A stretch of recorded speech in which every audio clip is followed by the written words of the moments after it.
Hello and welcome to Snapshot. And today we have a special guest joining us this week is none other than Richard Pearce, an incredible sports photographer. Richard's eye for detail and his ability to freeze intensity and emotion of athletic moments have earned him a reputation as one of the finest in his field. We'll be exploring his journey, uncover the secret behind the stunning shots, and learn about the passion that drives him to capture the heart-pounding world of sport. Richard, welcome to Snapshot. How are you doing today? Well, thank you, and thanks for having me. All right. Can you share a bit about your journey and how did you start into sports photography? Okay, so this journey started about 15 years ago, purely as a hobby. Okay. And at roughly the same time, my wife started taking up running as well. Okay.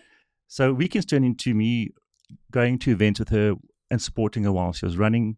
And I took the camera out, started taking photos of her. Then I was taking photos of her and all her friends running. And it was all the running clubs running. And it's just, over time, it just evolved into everybody. All right. So it was all the running clubs, all the event organizers, various events. And it's grown over the last 10 years into something now that keeps us occupied virtually every single weekend with events. That's fantastic. What has been some of the biggest challenges you've faced while doing sports events? I think our biggest challenge will always be the weather because it's an outdoor event and we always hope for the best but plan for the worst. Yeah. And if it's, and the show must always go on. You can't say to an event, well, sorry, it's raining, I can't shoot your event today.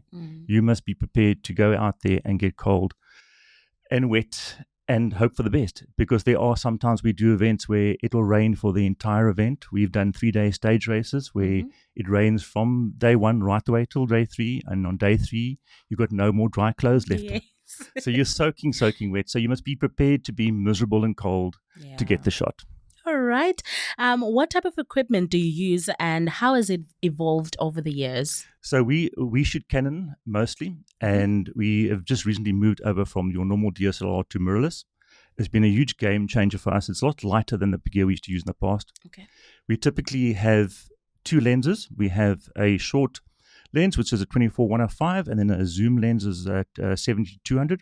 And those allow us to capture most of your standard action events. And it's a lot lighter than what it used to be, gear-wise. We need to be able to we need to be light and be able to move quickly and not have to carry heavy stuff around. So the gear has evolved over time, and it's much better than what it used to be. Oh, right. How has the sports scene in Port Elizabeth influenced your work? In PE, we are very blessed that we have 4 great sports companies, event sports companies. We have Live Adventure, we've got Bigger Sports, Z Sports, and Mountain Events. They are brilliant sports companies, and we're very blessed in PE to have them. And I'm also very blessed to have them as clients as well. I'd like to think that I have helped their business grow as much as what they've helped my business grow.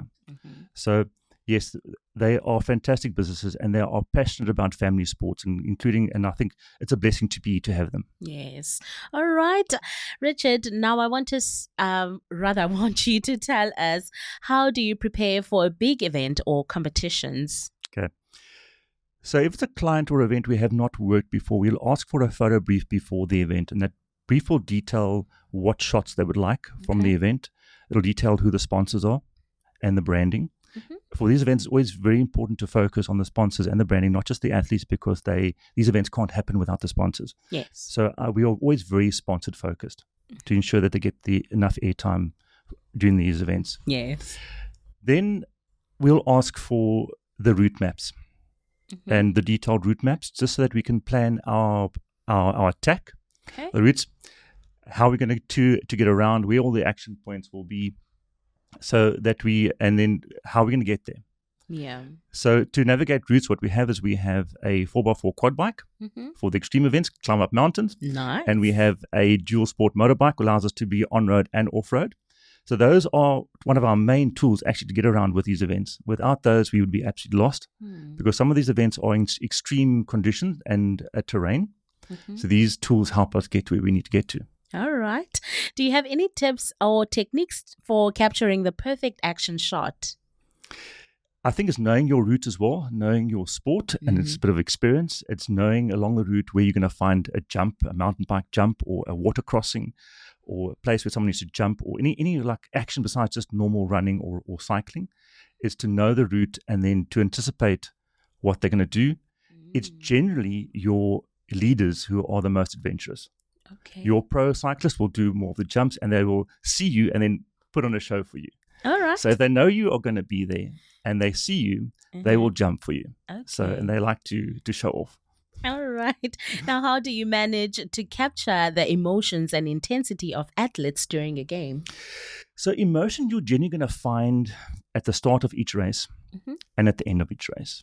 All right. So when the athletes are lining up behind the finish or behind the start line, they get an intense look in their eyes. They're nervous. They're stressed. The race is about to start. They get this deep look in their eyes. They're not talking to anybody. They're just focused ahead.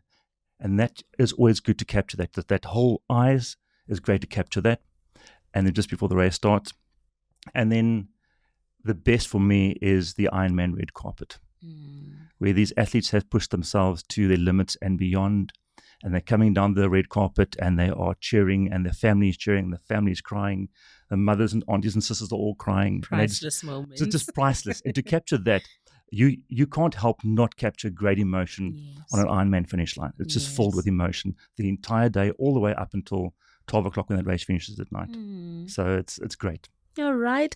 Now, my last question for you. How do you see the future of sports photography evolving, especially with advancement in technology? Sure, that's a big one. I think the buzzword for everybody lately is AI this and AI that. Yeah. They have now started incorporating AI into the cameras as well, especially with the autofocus system.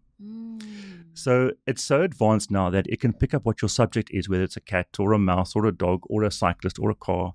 It's able to pick that up and follow and track that and do eye autofocus. So it's doing the work for you. It's because I like to get nice, sharp images of people's faces and of their eyes. And I also like to track the action. So now what we have is that the camera will look through, when you look through the viewfinder and you look at your subject, what it's going to do is look at where you are looking and focus on that subject. You don't even need to think about it. It's looking where you're focusing. So if you have 3 runners or 3 cyclists running towards you, it looks which one you're looking at of those 5 and focus on that athlete. It's making it so much easier than it was in the past. In the past, it was very manual. You had to switch between your various focus points. Now it's anticipating where you need to look, which is brilliant. It's brilliant. Absolutely brilliant. It's brilliant. Which makes our job a lot easier if you have to track action. Valid. Yeah. Valid. Richard, thank you so much for joining us on Snapshot. We wish you all the best in the future. And yes, thank you for joining this conversation.